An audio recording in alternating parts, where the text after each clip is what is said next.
I think I know who you are. Everyone knows who I am. Patrick Klepek, it's time to talk about Fallout Season 1 on Prime Video. We're going to be discussing the first 3 episodes. Episode 1, The End. Episode 2, The Target.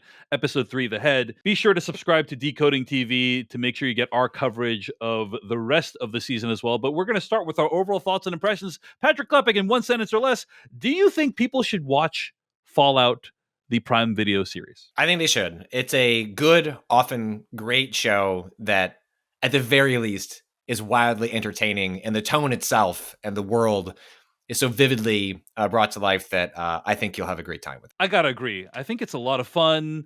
There's some super cool visuals. The actors are all great, and it's a true vision of the future that you might not necessarily want to be in, but you are very happy to spend time in as a TV show. So Patrick Klepek and I both recommend Fallout, the TV show.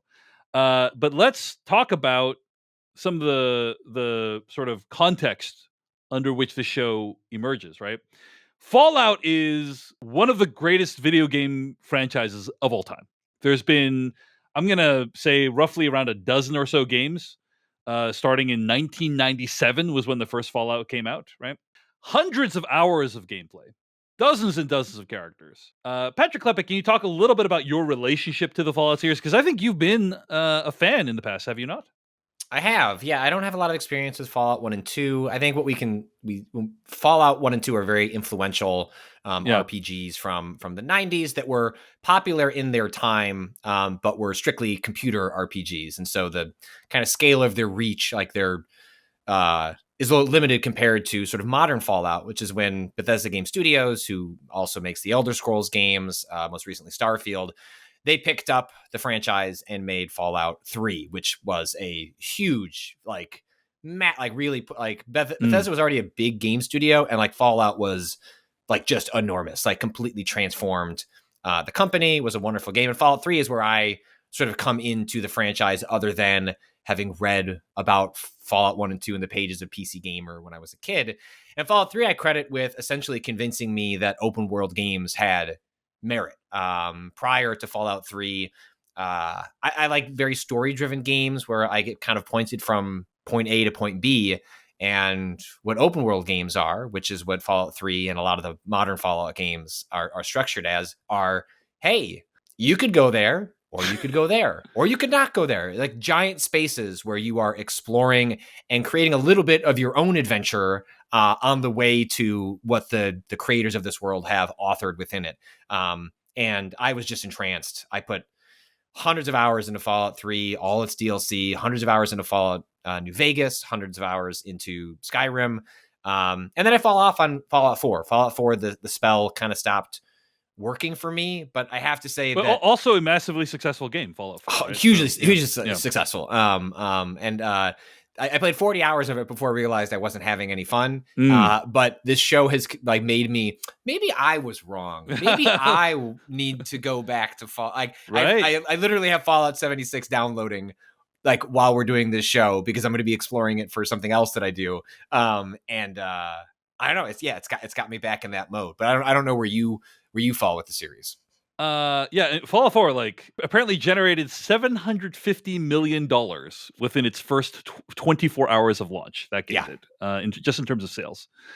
So huge success, big phenomenon. Ironically, Patrick Klepek, Fallout 1 and 2, the only 2 games you didn't play in the franchise, those were basically the only games I did play. That's fascinating. Wow. Yeah, okay. I played those games like on PC on a freaking 586, Pentium 1 or 2 or whatever, 586. Yeah. I'm out here with a 486, and like I guess that's not good enough. Even back then, even like 3 decades ago, the personality of the games was so clear, like the design of the world, right? The idea of like Vault Boy and Vault Tech, and it's basically like, oh wow, like there's a whole like visual aesthetic and design that feels like it's a fully realized world that like people put a lot of thought into like how this would look and feel and be consistent across the entire universe. And I remember being impressed with it, all these years later. I still remember how impressed I was playing it back then. So I have very positive associations with the game. And I think the show largely lives up to adapting the game, right? I think that, we were talking on the filmcast about how this is a very challenging game series to adapt because there's no obvious story you should adapt. It's not like The Last of Us where it's like, oh, that's very obvious. It's about Joel and Ellie and their journey through like this is a thing where you could choose from dozens of stories to adapt. You could create whole new characters. And it seems like what they did, Patrick, and maybe you can correct me if I'm wrong, Patrick, but it seems like what they did was they decided to tell three stories, right? You follow three characters that essentially could have been characters from the game. I don't know that they're specifically based on any characters from the games, right? But they I don't could believe have so. easily been characters from the game. You could have been those characters, you could have encountered those characters, and you kind of follow these three characters and how they like move through this space. Is that roughly correct, Patrick Lepic?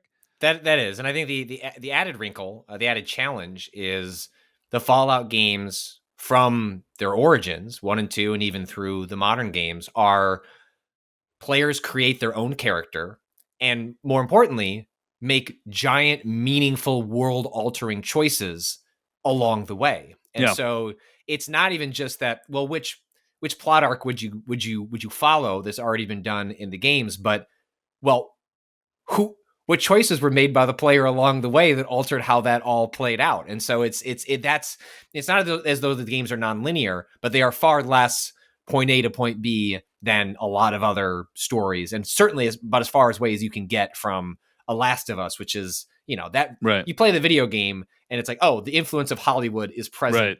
In the way they're telling the story in the video game. So the translation, it's basically a video game version of a movie, The Last of Us. Yes, is, right? 100%. So then adapting it back to a show is not very difficult. Whereas this is like, wow, a much harder task was before them. And I think they've done a pretty good job so far, at least in the first few episodes, right? So the other thing I want to mention is there is this term in detective shows and movies. I remember Colin Farrell used it called in Minority Report, when he was trying to track down the guy that Tom Cruise is trying to kill in that movie. And he said, this is what you describe as an orgy of evidence, right? Like he goes and he visits the crime scene and there's an orgy of evidence, meaning like there's evidence everywhere. There's Polaroids and, basically like handwritten notes leading you to and it's like, this doesn't make any sense that there'd be so much evidence. I feel like Fallout has an orgy of Easter eggs. That's kind of my sense, right? Like there's just tons of Easter eggs from the show left and right, constant like drip drip drip of like Easter eggs that reward people who have played the games, but I don't think they're too distracting if you haven't if you like are only watching the TV show. Not I don't think they're distracting, nor so like my wife has been really anticipating this show. Yeah. Does not play video games, has no idea what Fallout is. Like largely the reason she wanted to watch it was because she loved Westworld, like especially early Westworld. It was like, oh, there's a lot of creative overlap here. Right. I will watch anything those people are involved in. And it's been fascinating to watch with her because I think there are moments more so in the first 2 episodes than in the third. And I can, speak to a little bit beyond that where they stop getting a little high off their own supply of like having to pan to something that is like, from the game.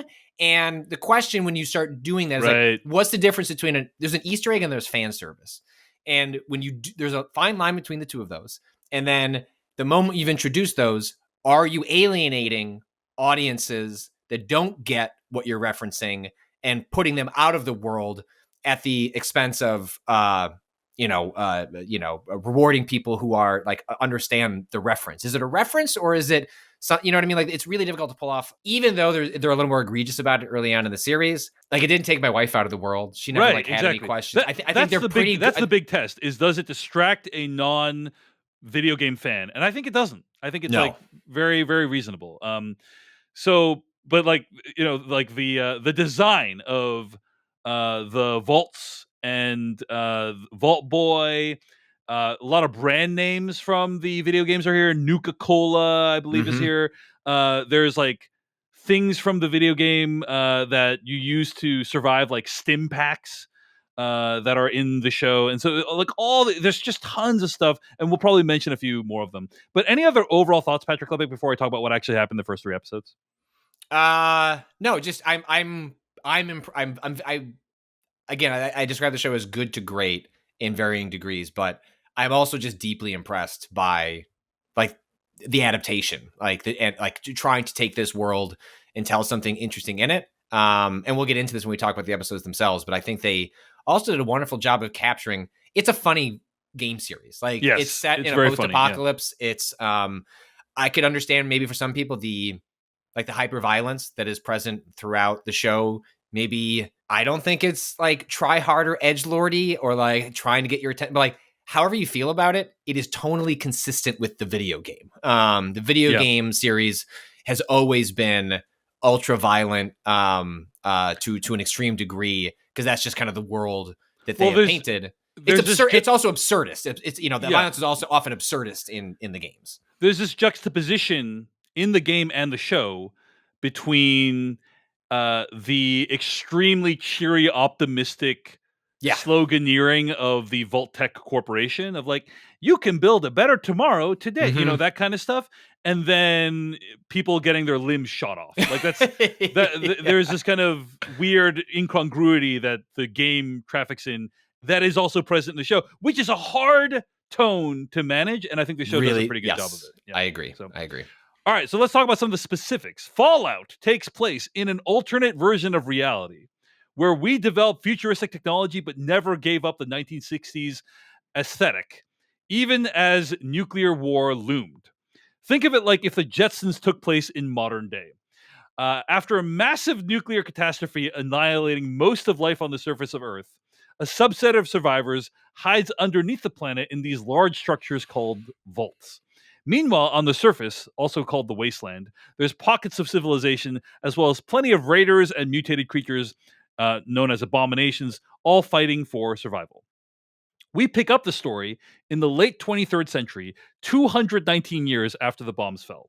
Our story follows three separate people: Lucy, played by Ella Purnell, Maximus, played by Aaron Moten, and a character known as the Ghoul, played by Walton Goggins. So let's talk about each of these plot lines specifically. Lucy has lived her entire life in the vaults. The series opens with her applying to be married off to what I believe is a breeder from an adjacent vault. The wedding seems to go okay, but it soon become clear that the neighboring vault was actually infiltrated by raiders. A strange woman named Lee Moldaver is in charge of the raiders and abducts Lucy's father, played by Kyle MacLachlan. Lucy sets out of the vault in search of her father, exiting the vault for the first time and seeing if she has what it takes to survive in the wasteland. Patrick Klepek, what did you think about Lucy, Ella Purnell's portrayal, and how this character moves through this world? It's the strongest element of the entire show. I think this show does not work without like Ella Purnell. I'm so glad that she's getting more exposure. Like, I mean, Yellow Jackets was a hit, but I think Fallout is going to like send her into the stratosphere. Like, she's great. She like pulling off this weird dynamic that this character has, like plucky but inventive, and can kind of turn on a dime into like a really pragmatic, violent. It's a really tricky, weird character, and I imagine hard to nail on the page, and even harder to get into the show. And I think she like absolutely knocks it out of the park. I find the character fascinating. It's a weird, like these are a lot of strange. This is a different version of the apocalypse, right? Like, and it's part of what makes Fallout so compelling is there are so many post-apocalyptic stories, but a lot of them are closer to what we see in The Last of Us than what we see in Fallout. And they may all involve the quote end of the world, but Fallout has this very specific version of it. Part of that is down to its humor that makes it indelible and still unique, despite being multiple decades into the establishment of this universe in the 90s. And I think she's the most striking part about the first three. In fact, like every time we're cutting away from her to set up the Brotherhood of Steel stuff in the first episode, feels like we're cutting to another episode of the show. And it's like, let's just go back to the vault. And that's nothing against really the character or even the arc they're going on. It just feels forced. Whereas like everything with her, the vault, what's happening with her trying to get out into the world is the most fascinating stuff. And she is our lens into the show. We're balancing three different character arcs, but like she is the weight of the show and she carries it effortlessly. And I do not know that this show functionally works without someone as dynamic as her leading it. Yeah, kind of an audience surrogate in some ways, right? Even though she's had a really weird and different upbringing than most of us would have. Yeah. I agree with you. She's the strongest part of the show. This character, the plot line, strongest part of the show. Um, my favorite thing to watch in the show. The only reservation I have is I do think that if you have grown up your entire life in the vault system, you probably react just a little bit more different than how she Yeah. reacts to seeing the wasteland and seeing all this wild stuff happen there. Now, that being said, she is described as being extremely competent, right? So like that helps to bridge the gap a little bit because if you're even though she doesn't have quote unquote street smarts, she might be extremely competent at a lot of the stuff you need to survive, and therefore that helps to bridge the gap a little bit. But I was kind of questioning, like, really? Because if it was me, I would be losing my mind the first time I walked over like a hill, and just like saw like this much vast expanse in front of me. Well, and I think you're right, and I think the show manages without that. But it is because there's nothing communicated to the audience that like, hey, in the vault, they're also teaching everybody in the Right. vault about what's happening on the outside. The way the show, maybe that's true. Maybe I will there's say education. if they are, they're doing a not very good job. That's my sense. but like from the way the show portrays the character is very much like the Fallout 3. It has one of the most iconic game openings of all time, which is that the vault door opens and just like an entire world is in front of you. It's one of the most awe-inspiring like moments in a video game, like breaks your brain like a game could even be this big, and that you could go in any direction you want in which video games are usually like, you're here, now go there. And this was like, you could go there. Anyway, that's kind of how they're premising her. And for you, the player, you get to learn about that world. But I think there is a lack of her learning about the world in a way that doesn't line up with the character's naivete. Because we don't have it. It's not like she's constantly referencing on her Pip-Boy, like, right. I know what's coming up ahead because the Pip-Boy is telling me like, right, a Wikipedia dump on the city in front of me. And I don't think that if she did that, I don't think that would actually be unnecessary. I think that would actually be character building, but the show has decided to kind of streamline that arc a little bit, and that's fine. I think, but she does have some really nice moments. There's this moment when she kind of puts together that a family has killed themselves, right? She sees a Vault D suicide thing and then kind of like understands what goes on, and so she's given a lot of opportunity to have those realizations and emote. She also brings this great physicality to this role. This character, Lucy, goes through a lot physically that is very challenging. Like, she's beat up and stabbed and thrown into water and tortured. Like, a lot happens to her, even in just the first 3 episodes. And I think she sells all that really convincingly. So, like, despite that one issue I have, I think it's overall a big success when it comes to character depiction. All right. Let's talk about another character in the show. Maximus is a squire from the Brotherhood of Steel, a technocratic military order with a strict hierarchical structure. In the Brotherhood, there are squires and there are knights, and the knights get to wear power armor and go on big adventures. Maximus, I keep calling him Atticus, I don't know why. Maximus's friend, Dane, is promoted to squire only to suffer a grievous bodily injury of unknown origin. Maximus is given the opportunity to replace her, and he accepts. Maximus and his knight, Titus, are tasked with finding and returning a man named Wilzig, a scientist who has escaped an organization called the Enclave. We later learn that Wilzig has a mysterious blue device embedded in his neck. He also has a dog with him. After an encounter with a bear that wounds his knight, Maximus takes control of his knight's power armor. I'll talk a little bit later about how they all intersect each other, but what did you think of Maximus as played by Aaron Moten, Patrick Levick? Well, as I mentioned earlier, I think especially in the first episode, it doesn't seem to fit. It doesn't flow very well. Like, it feels like we are just cutting away to another part of the world, right? Because the show is busy trying to set up this character, and I don't have any problems with the character or with the arc they're setting up. The Brotherhood of Steel is fascinating. The way they've given it some like Christian iconography is fascinating because that is different than how they are portrayed in the game. Although you can very much see a religious aspect to them, even if it's less overt in the games themselves. And so, like, once it kind of like truly gets going, I was fine. But I definitely found in the first episode, and maybe it's just the strength of Lucy and Ella Purnell and all the vault stuff, where I was like, this is fine, but like, I want to get back to that. Like, I want to get back to that other stuff. But where it eventually goes, I think, is a really interesting character. And I'm fascinated to learn more about specifically this depiction of the Brotherhood of Steel because of the creative choices they're making in how they're depicting them in the show relative to how they are portrayed in the game. I agree. It definitely gets to an interesting place later on, and I'll talk a little bit about why it does that. But the first episode, I actually thought was pretty rough, like pretty disjointed in terms of Maximus' storytelling. For instance, his friend is injured, but like the way that's shot and edited is so weird. Like you're like, okay, so did Maximus do it or not? I think it's meant to be vague, but like I'm just like, what is the show trying to have me take away from this? And then he's quickly replaces Dane for reasons that are not super clear to me. I definitely like the appearance that he makes during a fight in the second episode.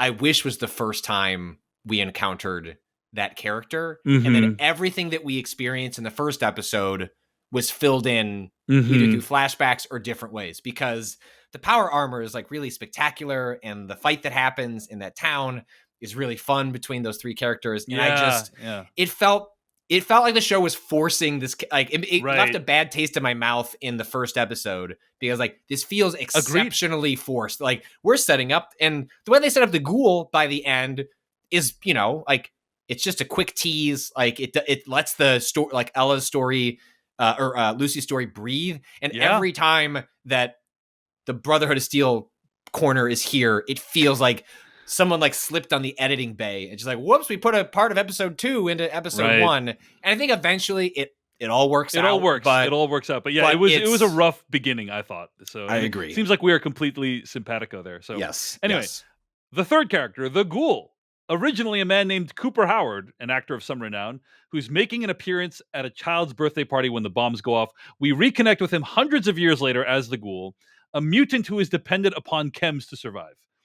Coop is revived by a bunch of bounty hunters seeking his assistance, but he instead murders them all and heads to find the bounty alone. That bounty, of course, is Wilzig, who Maximus is also after from the Enclave. Walton Goggins is so freaking cool. He is just... it's just like there is like a almost perfect fusion between actor and character with the character of the Ghoul that it is kind of mind-blowing. Like every time he talks, I'm just like, I want to listen to this guy talk more, because he is so good at this. He's amazing, like worth watching. We just talked about how Lucy's the best plotline in the show, and I agree, but like the Ghoul is just someone you enjoy watching, like he's just a complete badass. The look of the Ghoul is amazing. The character doesn't have a nose, and every time I see it, my mind is blown, because he had this is they digitally removed his nose. In every single shot that you see the Ghoul's face, his nose is digitally removed. And so when he turns his head to the side and there's no nose, I'm like, wow, what they probably did is they shot that scene twice. And they once with the Ghoul and once without the Ghoul. And then they digitally removed his nose and put it in the background. That's how they did Ex Machina. Maybe they have more fancy ways to do it these days. But it's an amazing magic trick, the nose. And so just watching the nose is cool. The Goggins performance, just icing on top, or the other way around. Anyway, it's an amazing role, amazing character. What do you think of the Ghoul? No, I agree. And it's one of those characters where the match between character and actor is just, you just cannot fathom anyone else pulling it off. It's so nice that as part of the show blowing up, it's the season has been very popular. I love Walton Goggins. He was on my radar in Justified, and he's unbelievable amongst an already unbelievable cast in The Righteous Gemstones. But, not the most well-known actor, despite the remarkable work that he's done in the past decade and more. And so just to see the Gogginaissance, everyone suddenly realizing this dude's been doing amazing work for a long time, and he had to put on zombie makeup for everybody to notice is a fascinating place to be. But as a character, it makes me, I think it's a fascinating choice on the show's part to take what is chiefly an enemy in the Fallout series. And there's an arc, as we learn throughout the show, like I don't want to get too much into what happens in both I'm always careful to like tell my wife too much about what's happening, because it's clear the show is operating under the assumption that you might know what's going on, but you probably don't know what's going on. And so I don't want to like spoil lore bits for her if the show's going to dish it out in different ways. But there's more to the Ghoul than meets the eye in terms of like how he operates relative to other things in the world. But to like centralize him as not just an antagonist, but like one of the primary characters we're watching, there's just so much. It's a really interesting window into the world it's just a fascinating choice, great character. And I'm excited that he's not just here for a cameo, because like, wouldn't it be funny to see Walton Goggins in Ghoul makeup? No, he is actually going to be a grounding, humanizing presence that helps bridge the gap between the old world, this world, and the parts that Lucy does not understand. And so in some ways, like what we're talking about, where like Lucy, what she knows, doesn't know how she responds, like the dynamic of those two characters in some ways has helped filling in those gaps, because they're coming at it from different perspectives of what this world is and its current status quo. Yeah, it's a good point that he is the only person that we know of that has survived from the old world, right? So and how, we don't exactly know. Now, you seem to know more about the Ghoul than most people. Is he a character in the games, or is there some lore that allows you to figure out what the Ghoul is? Because it seems like you know more than No, I mean, the Ghouls are just, like a faction, right? Oh, like so I see. So they are an archetype in the game, but and you do meet Ghouls with names, and they can talk. This is not made up whole cloth for the show. Where like, how can one of these survive? Probably but there's no be hundreds of years. Ghoul named Cooper Howard or whatever. No, right? no. As far as I know, and also like in terms of the timeline, I believe the show is set is the furthest set of anything in Fallout. Like it's set after the events of Fallout 4, if I'm not mistaken, right? Yeah, it is like in terms of the actual time, like the show is set as far into the future as has been done in the world so far. So these three characters converge in a place called Philly. Wilzig tries to arrange safe passage to find Lee Moldaver. Wilzig is this scientist who's mysterious. He's got this dog, but he's mortally wounded by the Ghoul. The Ghoul shoots his foot off. He gets like a replacement foot, which is like horrifying. Like the way it's done. It seems to require crushing and pulverizing parts of his existing leg. Anyway, the Ghoul and Maximus fight each other while Lucy absconds with Wilzig. Wilzig, realizing he won't survive, takes cyanide pills and tells Lucy to cut off his head and deliver it to Lee Moldaver. And Lucy goes along because she wants to find Lee Moldaver, who has her father. Lucy takes Wilzig's head, only to encounter a large sea creature called a gulper, who swallows his head. The Ghoul then shows up and tries to use Lucy as bait, but they're not only unsuccessful at getting the head back, they also destroy the chems, keeping the Ghoul alive. So now he's got to deal with that situation. Meanwhile, Maximus assumes Titus's identity and accidentally gets the Brotherhood to send him a new squire, Thaddeus. Maximus and Thaddeus arrive at the same location as the Gulper. They successfully extract the head from the Gulper's body. And that's kind of where we leave off the third episode. A couple things to comment on here. So now we have like Maximus and Thaddeus. Really around episode 3, this is like when everything with Maximus starts clicking into place for me, right? Like Maximus is impersonating his knight Titus.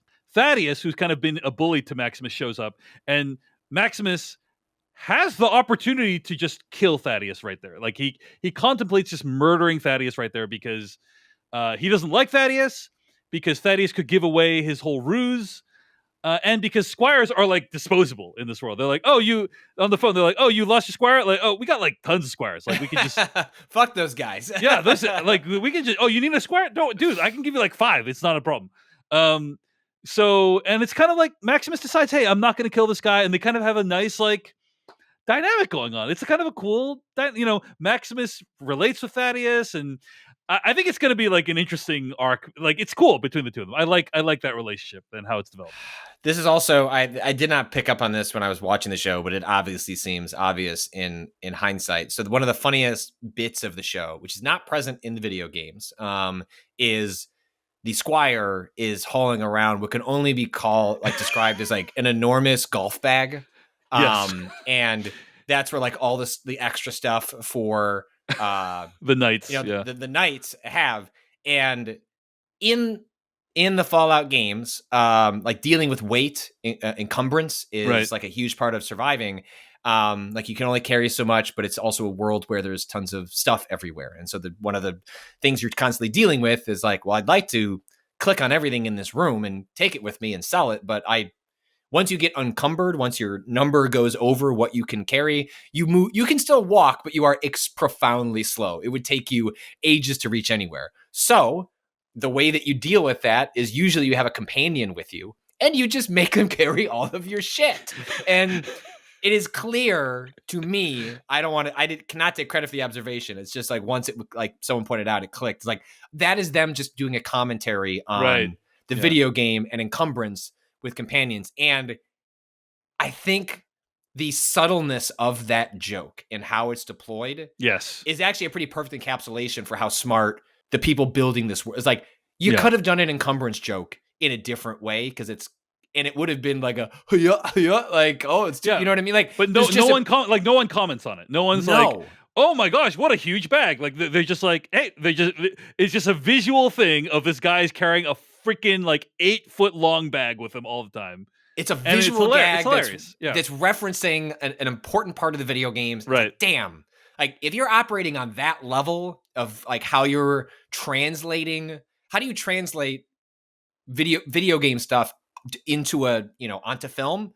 Like that's an unbelievably good way to do something like that. And once I noticed, like, man, like these people are cooking. Like I'm excited to see what they do with the rest of this universe. If that's the mode they're in on how to translate parts of the video game to a different audience.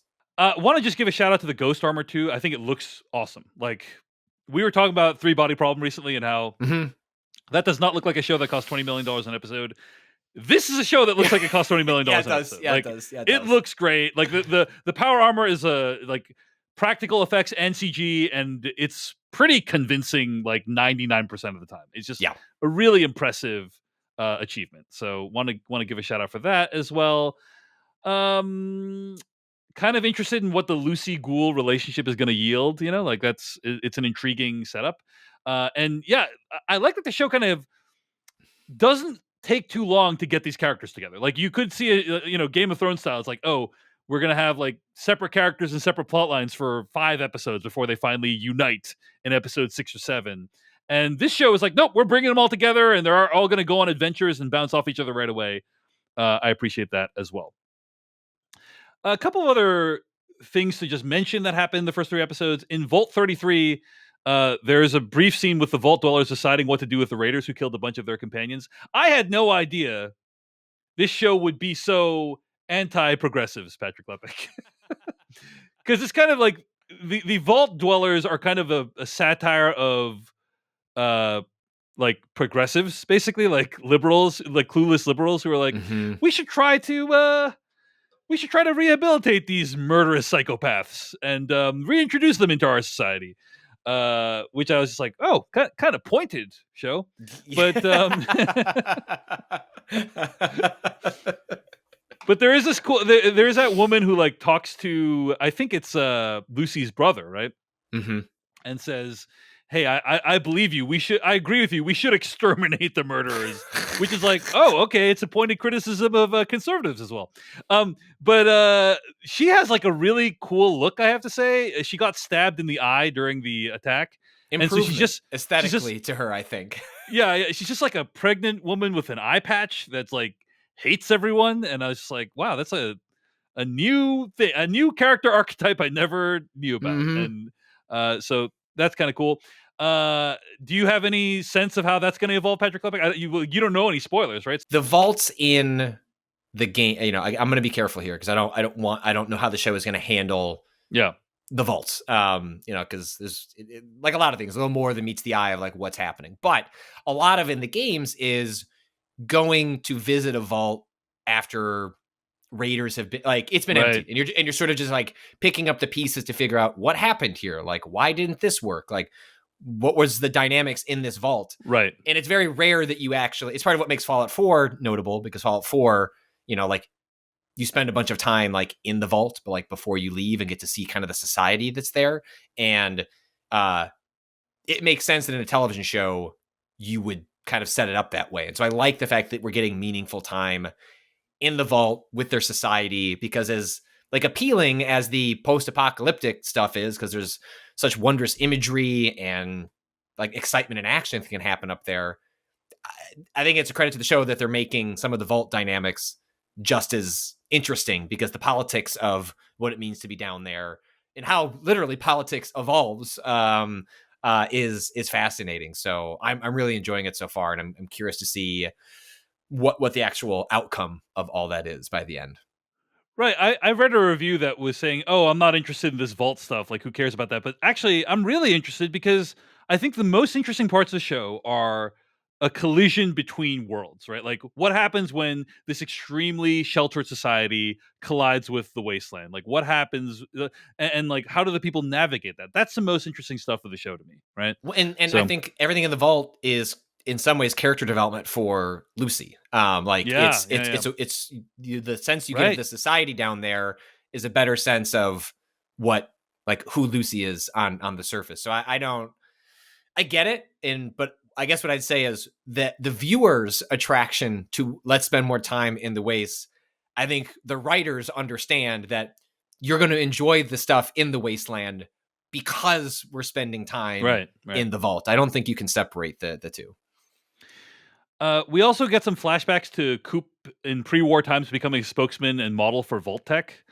I am kind of curious, like, what the point of all that's going to be. Like, I guess it's to tell us more about the world before the war, you know, and to give us some more character development for Coop. But I don't know. I already think his story is pretty sad, you know. So like, I don't know. They're going to make it sadder, I think. But I'm like, you know, we'll see how it develops. I refuse to speculate on what I think is going to happen, because I think parts of what are going to happen are what I was talking about before, where like when I watch the show with my wife, sometimes I shut my mouth, because I think there are elements of arcs of the game or parts of the world that they know are, as an audience member or a game, if you played a bunch of the games, like, you know, the score, like it will be fun for the, like, this brand new audience to like learn what's going on. That's my suspicion. I don't want to say too much more, because I worry that it's informed speculation based on having played the games. We are going to cover the rest of Fallout in a future bonus episode. So be sure to subscribe to the podcast Decoding TV, wherever you get your podcast, to hear more of our thoughts as the season wraps up. Hey everyone, David Chen here. Thank you so much for watching that video from Decoding TV. If you want to get an audio version of the show, all you got to do is go to podcast.decodingtv.com. And if you want to support what we do, get ad-free episodes of the podcast and also bonus episodes of the podcast, go to decodingtv.com and become a paid member. Of course, you can also like and subscribe for more. We appreciate it. Thanks. See you later.